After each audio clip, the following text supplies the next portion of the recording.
जय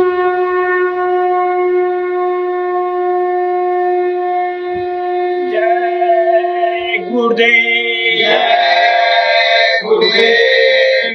सम्मान करता कौन खरा? अंडा मछली मांस शराब, दिया फकीरों ने संकेत, कब्रिस्तान नहीं है पेट।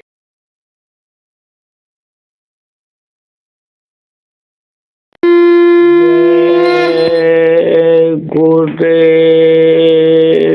सकल कामना त्याग कर करूं तुम्हीं से प्यार, मुख मोड़ूं अब जगत से जिसमें नहीं कछु सार।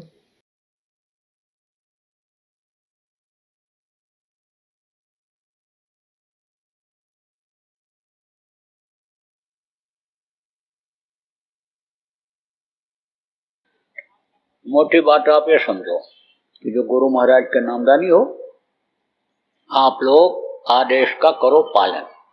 गुरु महाराज का क्या आदेश? सुमिरन, ध्यान, भजन और रोज करो। अगर इसको आप कर ले जाओ और सुमिरन ठीक से कर ले जाओ, जिनके नाम को लो उनके रूप को याद कर ले जाओ, आप ध्यान लगाने लग जाओ, उसमें आपकी तरक्की हो जाए, आपको आवाज अंदर में मिलने लग जाए, भजन करने लग जाओ, आप आवाज मिलने लग जाए उनकी, ऊपरी लोगों की, तो फिर कोई जरूरत नहीं कि सेवा करो, भाग दौड़ करो, कुछ जरूरत नहीं है। और नहीं तो असली चीज मिले, सुनाई भी पड़े, दिखाई भी पड़े, इसी मनुष्य शरीर में देवी देवताओं का दर्शन हो, अनहित वेदवाणी, आकाशवाणी जिसको कहते हो, वो सुनाई पड़े, उसके लिए जो शरीर से कर्म जान में अनजान में बन गए हैं, उनको सेवा करके शरीर से काटो। बराबर आप लोग अनिष्ट काम में लगो। सीधा सरल रास्ता बताऊंगा कि जिससे लोक भी बने और परलोक भी बन जाए। कुछ दो चार मोटी मोटी बातें आपको लोक बनाने वाली भी बता देते हैं। देखो, रोग बहुत हो गया आजकल। रोग का कारण क्या है? खून बेमेल हो गया। क्यों? क्योंकि लोग मांस खाने लगे, अंडा खाने लगे, आप मछली खाने लगे, नशे की गोलियां इस्तेमाल करने लग गए, शराब पीने लग गए, जिसको अल्कोहल कहते हैं, पड़ा रहता है उसमें, वो पीने लग गए। तो उससे क्या हुआ? ये खून बेमेल हो गया। इसकी जो गति थी उसमें फर्क पड़ गया। जैसे कोई शराब पीता है तो एकदम बोलने लगता है, एकदम चलने लगता है, एकदम से उसके अंदर गति आ जाती है। तो किसमें गति आती है? खून में। खून तेजी से दौड़ता है। खून जब हल्का रहता है, सुस्त रहता है। आप देखो, मांस खा लिया, मछली खा लिया, अब वो खून में तेजी आई, गर्मी आई, उसकी वजह से गर्मी आई, तो गर्मी आई तो क्या होता है? गुस्सा आता है, गुस्सा, क्रोध। कहता है ना, हट जाओ मेरे नजरों के सामने से, मेरा खून खौल रहा है, गर्मी आ जाती है। आप ये समझो, आजकल अपराध क्यों होता है? भ्रष्टाचार का क्या कारण है? यही कारण है, यही कारण है व्यभिचार का। बदन में गर्मी जब आई तब पहचान नहीं पाता है कि मेरी माँ है कि बहन है कि मेरा भाई है कि मेरा बाप है। आप ये समझो, ये पहचान में नहीं आता है।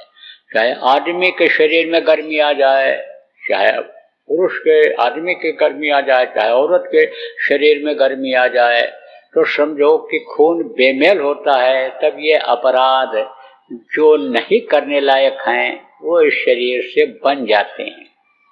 रोगी शरीर क्यों होता है? रोगी इसलिए होता है कि ये जो मनुष्य पैदा होता है उसका जो खून है शाकाहारी होता है, और मांस खाने से जो खून बना, तो जब बेमेल हो जाता है तो तरह तरह की बीमारियां हो जाती हैं। इसलिए मांस, मछली, अंडा, शराब अब आप छोड़ देना। जो खाते पीते हो ऐसे लोग भी आप छोड़ देना, मत खाना पीना। और देखो प्रेमियों, सबको मालूम रहता है कि हमारे शरीर को क्या सूट करेगा, क्या हमारे शरीर को भाएगा, हजम कर पाएंगे क्या हम, ये सबको मालूम रहता है। अपनी ताकत भी मालूम रहती है कि कितना हम दौड़ पाएंगे, कितना मेहनत कर पाएंगे, यह मालूम रहता है। तो जो चीज आपको यानी सूट करे, जो चीज आपको नुकसान न करे, वही चीज खाना पीना है। और विशेष रूप से मन जिस चीज को मांगे उस समय पर वो चीज मत देना खाने को, नहीं तो उसी की आदत बन जाएगी। तो एक दिन तो हजम हो जाएगा। जैसे मान लो पुआ है, पकौड़ा है, आप सुन लो पराठा है, अब एक दिन खा लिया, अच्छा लगा, तो मन दूसरे दिन फिर मांगेगा। तो एक दिन 2 दिन तो हजम हो जाता है, लेकिन रोज रोज चिकना चिकना डालते रहो तो फिर आते हैं चिकनी हो जाती हैं, गुर्दा खराब, तो कभी आंत खराब, तो कभी हार्ट अटैक हो जाता है, नलियों में जम जाता है वो मैल चिकनाहट का, तो हार्ट अटैक हो जाता है। तो कहने का मतलब ये है कि जो चीज सूट करे वही खाओ, और थोड़ा कम खाओ। कम खाओगे तो बीमारियों से बचे रहोगे।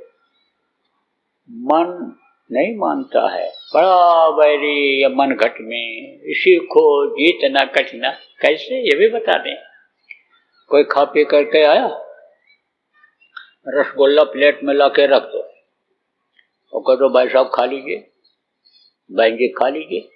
कहेगा नहीं नहीं, अभी तो भोजन करके आए हैं, बिल्कुल खाने की इच्छा नहीं है।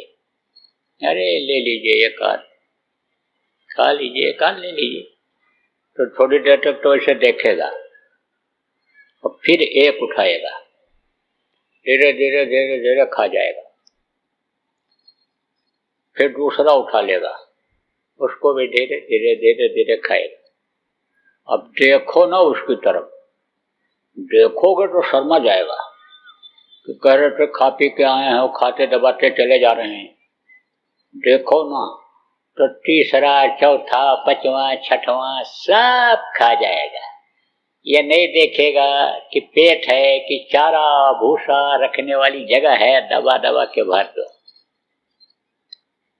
आप पे समझो कहा गया ना, संयम और नियम का पालन करना चाहिए। नियम क्या है कि जब भूख लगे तब खाओ, और संयम किसको कहते हैं आपको समझा देता हूं।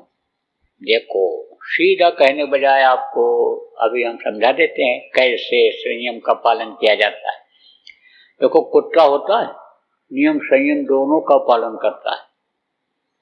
बढ़िया से बढ़िया चीज खा पी करके कुत्ता आया है, उसके सामने डाल दो, सूंघ करके छोड़ देता है। और बहुत अगर लालची होगा या खाने को समय पर नहीं मिलता होगा तो उठा करके ले जाएगा, छिपा के रख देगा, जब भूख लगेगी तब खाएगा। ऐसे जमीन को खोदते हैं, खोद के रख के ढक देते हैं, और जब भूख लगती है तब फिर ऐसे उसको हटा के खा लेते हैं।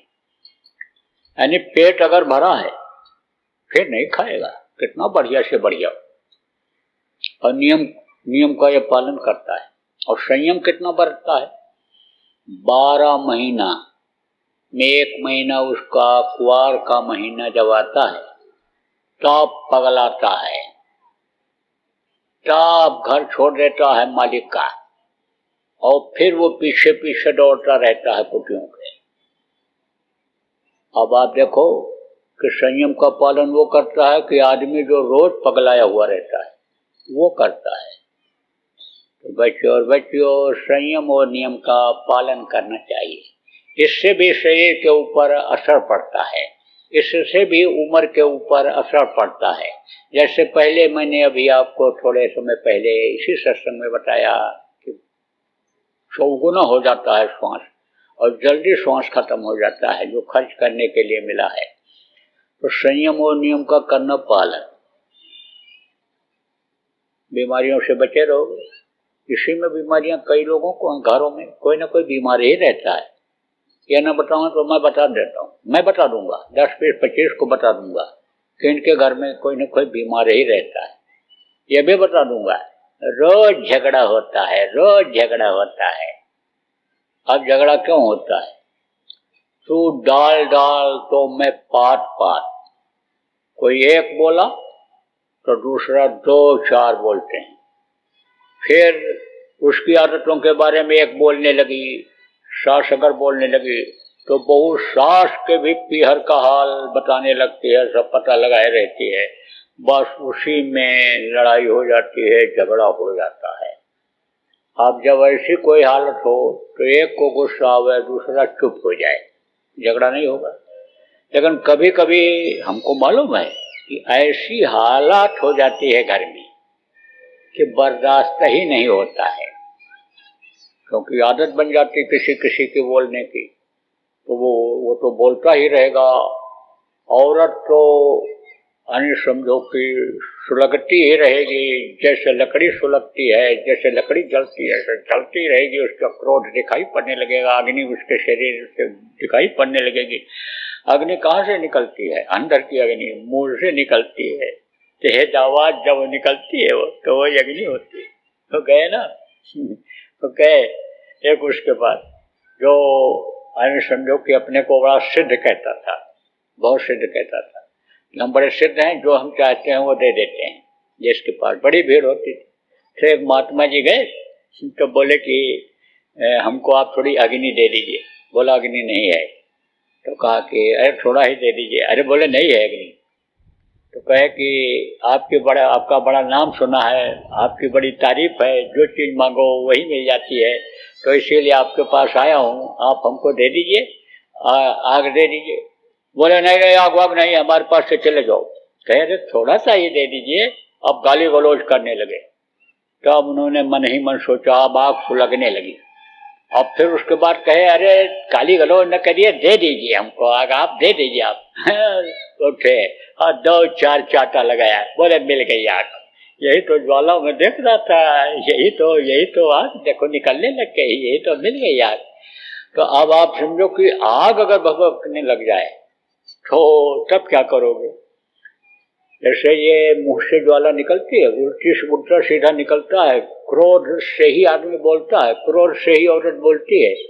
तब बच्चों और बच्चियों क्या करोगे? उस समय का उपाय बता देता हूं। जब से खान पान बिगड़ा, देखो क्रोध बहुत बढ़ गया, संयम नियम बिगड़ा, तब से क्रोध बहुत बढ़ गया। जब से पूजा पाठ छूटा, जब से भगवान को याद करना लोगों ने बंद किया, जब से खुद भगवान बनने लग गए, तब से आप देखो क्रोध बहुत बढ़ गया। और क्रोध क्या होता है? विनाश का कारण बन जाता है। आप ये समझो। तो क्रोध, काम, लोभ, मोह, अहंकार, ये भूत बताए गए। ये जब बढ़ जाते हैं तो जैसे भूत परेशान करता है, ऐसे आदमी को परेशान करते रहते हैं। तो ऐसे समय पर क्या करना? ऊपर से डाल लेना कपड़ा और आंखों बंद कर लेना और कान में लगाना उंगली और बैठ जाना भजन पे। पुराने लोगों को बताया गया है। तो जब भजन पर बैठ जाओगे, न देखोगे और न सुनोगे कौन क्या कह रहा है, तब उस समय पर जिसको भी क्रोध आएगा, थोड़ी देर के बाद बोलते बोलते चुप हो जाएगा। पहले तो सास कहेगी बोल बोल बोल, क्यों नहीं बोलती है, बोल बोल जवाब दे, क्यों नहीं बोलती है। लेकिन जब कुछ बोलोगे नहीं बच्चियों तो चुप हो जाएंगी। बहू अगर तेज है, किसी की बहू तेज रहती है, किसी की सास तेज रहती है, घर में बहू तेज है तो बहू भी कहेगी बोल बोल बोल डोकरी बोल, बुढ़िया बोलती क्यों नहीं है, क्यों नहीं बोलती है। लेकिन जब नहीं बोलोगी तब यानी समझो चुप हो जाएगी। क्योंकि ये इस धरती का नियम है कि जो पेड़ फलता है वो झड़ता है, और जो पैदा होता है वो मरता है, और जो आग जलती है वो बुझती है, तो आग वो बुझ जाएगी। अंदर में जो ज्वाला क्रोध की जल रही है, अग्नि जल रही है, वो बुझ जाएगी। और जब बुझ जाएगी तो बुझे हुए यानी आप समझो कि यानी आग को यानी समझो कि राख मान लेते हो, उसकी कोई कीमत नहीं, उसमें कोई ताकत नहीं रह जाती है, उसको फेंक देते हो। इसी तरह से यानी भजन पर बैठ जाना। तो कहा गया कम खाओ और गम खाओ। कम खाओ का मतलब बर्दाश्त करो। और देखो प्रेमियों, मेहनत और ईमानदारी की कमाई में बरकत है। मेहनत और ईमानदारी की कमाई करो। उसमें बरकत आपको दिखाई पड़ेगी। मार के लाओगे तो कोई मार के ले जाएगा, लूट के लाओगे लूट के ले जाएगा, दिल दुखा के लाओगे तो दिल दुखा के ले जाएगा। यानी आप ये समझो कितने ठग हैं। तो छोटे ठग को जब बड़ा ठग मिल जाता है तो वो भी ठग जाता है और रुकता नहीं है पैसा। आप ये समझो कि चोर चोरी करके लेके चला तो कुछ ऐसे बड़े चोर होते हैं कि देख लेते हैं लेके जा रहा है, बस छीन लेते हैं, तो उसका मेहनत भी बेकार जाता है। तो आप समझो ऐसे होगा, आपका चला जाएगा कहीं न कहीं। और ये रुकता नहीं है। जुआ में जीत के लाता है आदमी, लक्ष्मी को दांव में लगा देता है, तो उसके पास पैसा रुपया रुकता है नहीं। लेकिन जो पसीना बहा करके लाता है, जो खून को जला करके लाता है, मेहनत करके लाता है, उसके पास रुपया पैसा रुकता है। जो जहां भी लगता है वहीं बरकत होती है। लड़का लगा, लड़के के ऊपर लगा तो लड़का बढ़िया ईमानदार अधिकारी बन गया पढ़ लिख करके। आप ये समझो देश के काम आने वाला बन गया। मकान घर जहां भी लगा वहीं पर कामयाबी रही है। इसलिए मेहनत और ईमानदारी की कमाई करो।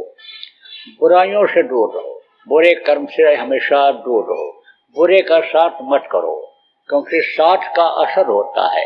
बराबर अगर बुरे के साथ रहोगे तो किसी न किसी दिन मन ये बुरा हो जाएगा। आप बुरे भी हो, अच्छे के साथ बैठने लग जाओ, अच्छे के पास बैठने लग जाओ तो उसकी अच्छाई आपके ऊपर आ जाएगी। तो अच्छे का आप साथ करो। हो सकता है तो किसी की मदद कर दो, बुरा मत चाहो। कोई भूखा दुखा आ जाए, दरवाजे पर आप उसको एक रोटी खिला दो, पानी पिला दो। ये आपके गृहस्थ का धर्म है। लालच करोगे तभी ठगोगे। लालच अगर नहीं करोगे तो आपके मेहनत का कोई ले नहीं जा पाएगा।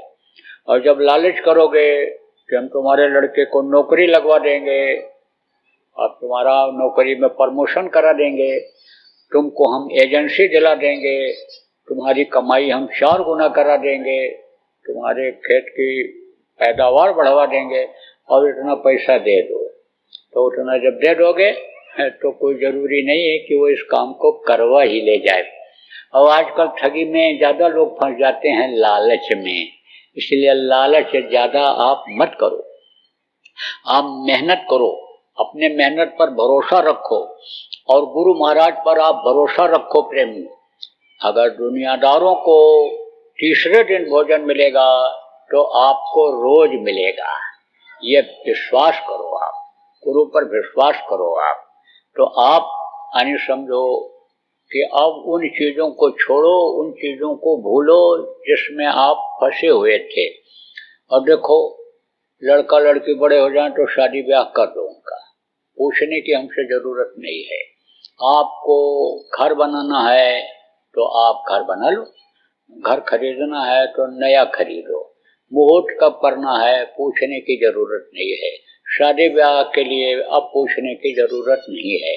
आप लड़की वाले हो तो देख लो कि लड़का हमारे लड़की के काबिल है कि नहीं है, रख पाएगा इसको, नहीं रख पाएगा, खिला पाएगा, पहना पाएगा।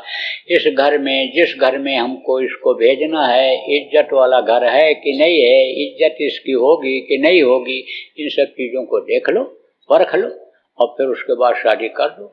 आप अगर लड़के वाले हो तो लड़की का रिश्ता है तो देख लो भाई लड़की कैसी है, हमारे लड़के के साथ सेट हो जाएगी, हमारे परिवार में सेट हो जाएगी, रहेगी, या पहुंचते ही अन्य समझो अपना बंटवारा करके अलग हो जाएगी। ये सब देख लो।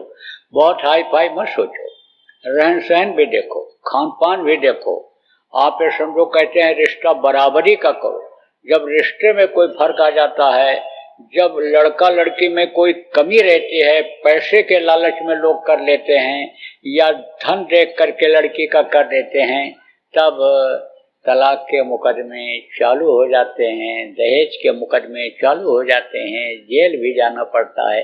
तो इन चीज़ों के बारे में जरूर कहता हूँ, जरूर बताता हूँ। ना आपको अपना जाति छोड़ना है, ना आपको अपना धर्म छोड़ना है, ना आपको अन्य समझ लो कि अन्य कोई छोड़ करके देश बाहर जाना है, कुछ नहीं। जो प्रेमी हो आप सब लोग, आप जातिवाद, भाईवाद, भतीजावाद, कौमवाद, एरियावाद, भाषावाद में मत फंसो। आप अपने अंदर मानववाद लाओ, मानवता लाओ, सब के अंदर उस मालिक की रूह है। अगर आप उस मालिक को मानते हो, मालिक को समझते हो, तो सिया राम में सब जग जानी, करो प्रणाम जो जग पानी। सब के अंदर मालिक का रूह है, सबको अपना समझो, अपना ही समझो। पक्षपात देखो बहुत बढ़ता जा रहा है। ये जो भाईवाद, भतीजावाद, भाषावाद, कौमवाद और ये सब जो वाद बढ़ता चला जा रहा है, आतंकवाद, माओवाद और नक्सलवाद, ये जो वाद बढ़ता चला जा रहा है, ये मनुष्य के लिए, भारत देश के लिए बड़ी खतरनाक चीज पैदा होती जा रही है।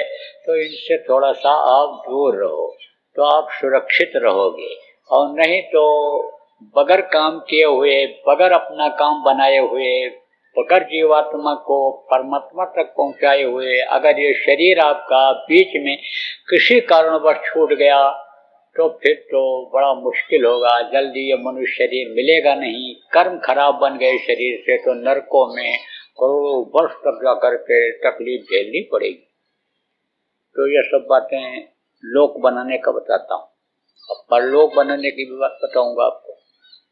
यहाँ पर आप रहते हो ये मृत लोक है, इसके ऊपर बहुत से लोक हैं। सूर्य लोक है, चंद्र लोक है, पौन का लोक है, और ये सब ये लोक हैं जो देवता हैं। 33 करोड़ दुर्गा और 10 करोड़ शंभु हैं, इनके सबके लोक हैं। शिव लोक, ब्रह्मा लोक, विष्णु लोक, इनकी माँ का लोक, आद्या महाशक्ति का लोक, इनके पिता का लोक, ईश्वर लोक जिसको कहते हैं, ब्रह्म लोक, पार ब्रह्म लोक, सतलोक, अलख लोक, अगम लोक, अनामी लोक, बहुत से लोक हैं। तो उन लोकों में जाने का रास्ता बताता हूँ आपको गुरु के आदेश से। गुरु महाराज ने कहा था बहुत पहले कि यह नामदान देंगे नए लोगों को, पुरानों के संभाल करेंगे। तो गुरु महाराज जब चले गए तो नामदान देने की इच्छा नहीं हो रही थी। क्यों? क्योंकि नामदान देना बड़ा कठिन काम होता है, बहुत इसमें बड़ा मेहनत का काम है। उस चीज को आप लोग नहीं समझोगे। तो समझो इच्छा नहीं हो रही थी, लेकिन फिर आदेश हो गया कि नामदान देना शुरू कर दो। नामदान इनको दे दोगे और ये भजन करने लगेंगे, इनका शरीर भी छूट जाएगा। काम इनका नहीं भी हुआ तो इनको मनुष्य शरीर मिल जाएगा, क्योंकि मनुष्य शरीर जल्दी नहीं मिल पाता है। कहा ना, बड़े भाग मानुष तन पावा, सुदुर्लभ संतन गावा, कोट जन्म जब भटका खाया, तभी हंदन दुर्लभ पाया। तो नामदान देना शुरू कर दिया, बहुत लोगों को नामदान दिया। आप ये समझो करोड़ों लोगों को हो गया, करोड़ लोग हो गए नामदान देने वाले। और विदेशों में भी गया, 15-16 देशों में गया, और जहां भी गया वहां नामदान दिया। विदेशों से बहुत लोग आए अब की बार भंडारे में। आप समझो वो लोग भी नामदान लेकर गए जहां नहीं भी गया था। आप ये समझो कि कार्यक्रम हुआ था दिल्ली में, शाकाहारी सम्मेलन हुआ था कुछ साल पहले, तो 32 देशों के लोग तो वहां आए थे, गिनती में आए थे, और इस भंडारे में भी बहुत आए। तो समझो कि नामदान सब जगह दिया जहां गया। क्यों देता हूं? क्योंकि शरीर का कोई भरोसा नहीं है। आदमी घर से निकला तो कोई गारंटी है कि 2 घंटे के बाद फिर वापस आ जाएगा? कोई गारंटी नहीं है। पता नहीं कब शरीर छूट जाए। तो दे देता हूँ नामदान कि कम से कम होश में आएगा तब तो करेगा। क्योंकि पहली बार जो सत्संग सुनने के लिए आते हैं, सबके समझ में सब बात नहीं आती है। तो कुछ बातें जो पकड़ में उनके आती हैं, कहते हैं हाँ अच्छी बात बताया, बस इतने तक रह जाते हैं। ये असली चीज को छोड़ देते हैं, ये जो नामदान होता है उसको छोड़ देते हैं। लेकिन कोई मिला और समझाया, कहा भाई एक ही साधे सब सधे, सब साधे सब जाए, एक यही अगर कर ले जाओ तो सब सेट हो जाए, तब उसका मन थोड़ा लालच में आ जाता है कि भाई पतीली में जैसे दाल पकाते हैं, भगोने में दाल पकाते हैं, कुकर में दाल पकाते हैं, और उसी में डाल दिया जाए नमक, तो हर दाल में नमक पड़ जाता है। अलग अलग दाने पर नमक डालने की जरूरत नहीं पड़ती है। तब आदमी सोचता है चलो अब इसको करके देखते हैं। जब करने लगता है लगन के साथ, विश्वास के साथ जब करने लगता है, नियम जिस तरह से बताया जाता है सुमिरन करने का, ध्यान लगाने का, भजन करने का, उस तरह से जब करने लगता है तब विश्वास हो जाता है। जब कुछ अंदर में देख लेता है, अंदर में सुन लेता है, तब विश्वास होता है। तो नामदान सब जगह दे दिया, इसीलिए दे दिया कि चलो आज नहीं कल मान लो होश में आ जाए, कोई समझा दे या उसी के अंदर संस्कार जगह करने लग जाए। नाम दो तरह का होता है, एक ध्वन्यात्मक नाम है और एक है वर्णात्मक नाम। ध्वन्यात्मक नाम से ये सारा संसार बना, अंडपिंड ब्रह्मांड सब उसी नाम से बनी। वो अन्य नाम हमेशा अन्य होता रहता है, आवाज वो होती रहती है, लेकिन वो सुनाई नहीं पड़ता है। क्यों? क्योंकि वही पर्दा जो बताया आपका, मैल जो जमा है अंदर वाले कान पर जीवात्मा के, वो सुनने नहीं देती है। वो मैल जब हटता है, हटेगी कि जैसे मैल शरीर में हो गया तो कई दिन तक रगड़ करके जब साफ करते हो तब ये मैल छूटती है। ऐसे जब रगड़ करोगे, लगाओगे, जब वो छूटेगा तब वो आवाज सुनाई पड़ेगी। वह ध्वन्यात्मक नाम। ध्वनि किसको कहते हैं? आवाज को। और एक होता है वर्णात्मक नाम। वर्णात्मक नाम किसको कहते हैं? जो मुंह से लिया जाता है। तो महापुरुष जब इस धरती पर आते हैं, संत जब आते हैं, महापुरुष आते हैं तो एक नाम वो जगाते हैं लोगों के विश्वास के लिए। जैसे राम आए थे तो राम ने राम नाम को जगाया था विश्वास के लिए। उनको अपना काम करना था, लंका पर विजय प्राप्त करनी थी। तो पुल के ऊपर बंदर और भालुओं को ले जाना था, समुद्र में पुल बनाने की जरूरत पड़ी थी। तो अब पुल बने कैसे? हो बंदर भालू कैसे बना पावे? बगैर उपकरण के, बगैर मसाले के कैसे बन सकता था, बगैर सामान के? तब उन्होंने कहा अच्छा लिखो राम राम पत्थर के ऊपर और डालो समुद्र में। सारे पत्थर तैरने लगे। तो विश्वास बढ़ा कि नहीं बढ़ा? विश्वास बढ़ गया बंदर और भालुओं। एक एक के अंदर बहुत ताकत आ गई, बड़ी शक्ति आ गई और हिम्मत बढ़ गई कि जब पत्थर तैरने लग गया राम राम लिखने से, तो हम विजय जरूर प्राप्त कर लेंगे। हिम्मत कहते हैं ना, हिम्मत जिसके अंदर रहती है वो कामयाब हो जाता है, और हिम्मत ही खत्म हो जाती है तो फिर आगे नहीं बढ़ पाता है। तो विश्वास के लिए कृष्ण आए। देखो कृष्ण नाम में शक्ति भरा। कृष्ण कृष्ण जिसने जहां पर पुकारा, कृष्ण खड़े हुए मिले। द्रौपदी की रक्षा हुई, ग्रह की रक्षा हुई, तमाम लोगों की देखो रक्षा हुई। आबरू बचा उसका, इज्जत बची उसकी, द्रौपदी की। कृष्ण बोलते ही कृष्ण प्रकट हो गए। और वो सारी बिच नारी है कि नारी बिच सारी है कि सारी की ही नारी है कि नारी की ही सारी, साड़ी बढ़ती चली गई थी। आपको याद होगा, पढ़े होगे आप, सुने होगे।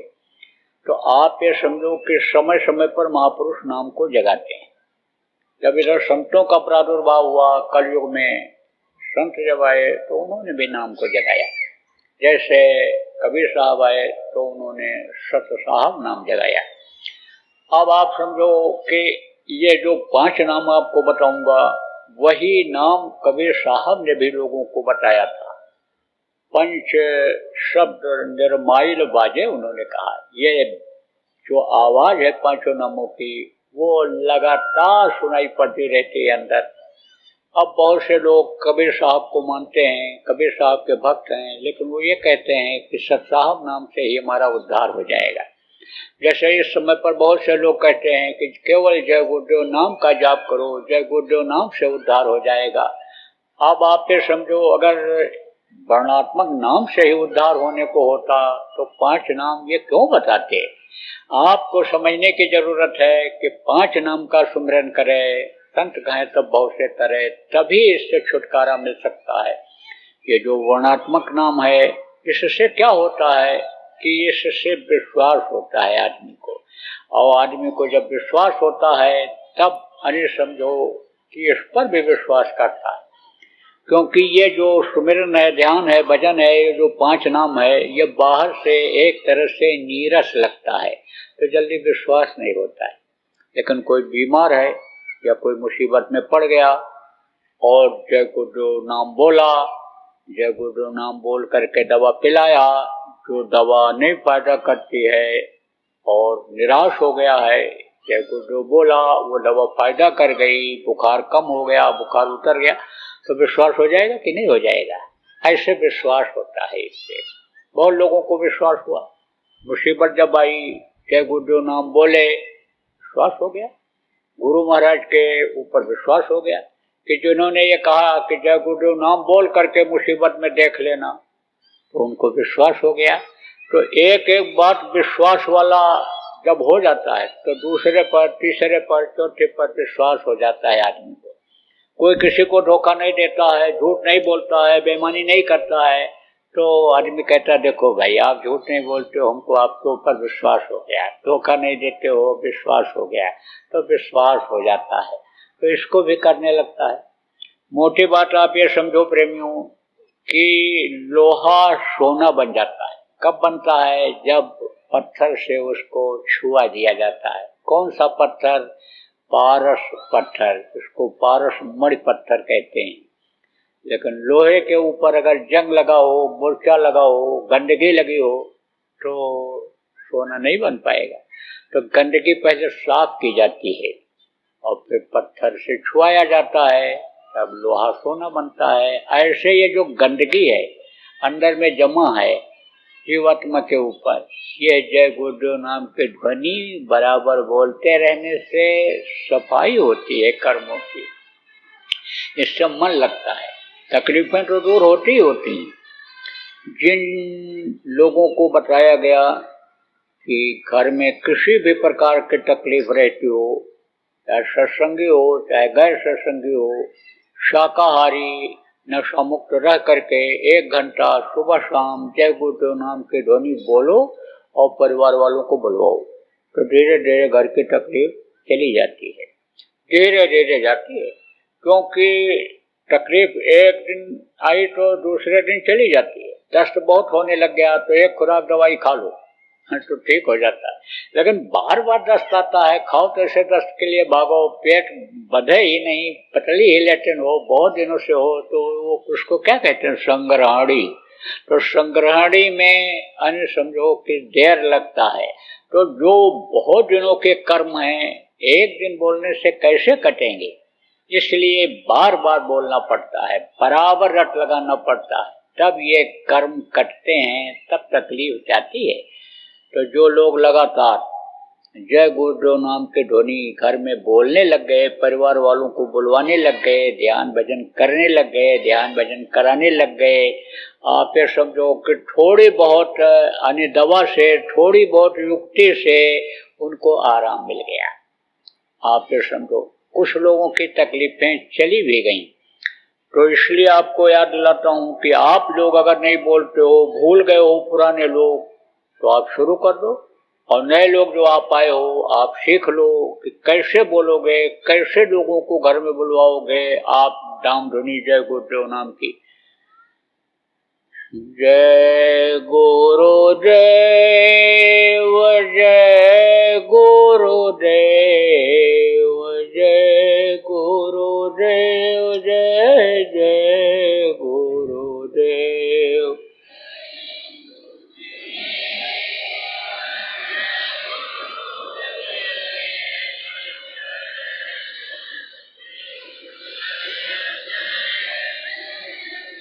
जय गुरुदेव जय गुरुदेव जय गुरुदेव जय जय गुरुदेव।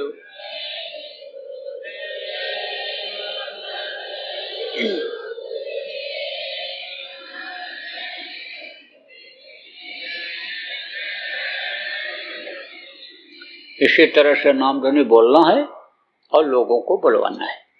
तो ये तो रहा वर्णात्मक नाम, मुंह से लेने वाला नाम गुरु महाराज ने जगाया था, और इसमें ताकत अब भी है, कुछ दिन तक ये ताकत रहेगी, जब तक दूसरा नाम नहीं उतरेगा, नहीं आदेश होगा, तब तक ये नाम काम करेगा। जय गुरुदेव नाम। जय गुरुदेव। अभी आपने बाबा उमाकांत जी महाराज के सत्संग को सुना। बाबा जी अन्य किसी से चंदा न लेकर अपने प्रेमियों के सहयोग से देश विदेश में तमाम जनहित के काम करते हुए सभी तरह की तकलीफों को दूर करने व प्रभु के मिलने का उपाय बताते हैं। आप इस जीवन के इस बचे हुए समय में समय निकालकर बाबा जी से जरूर मिलिएगा। आपके सुझाव के लिए व्हाट्सएप नंबर 9575600700 जय गुरुदेव, जय गुरुदेव।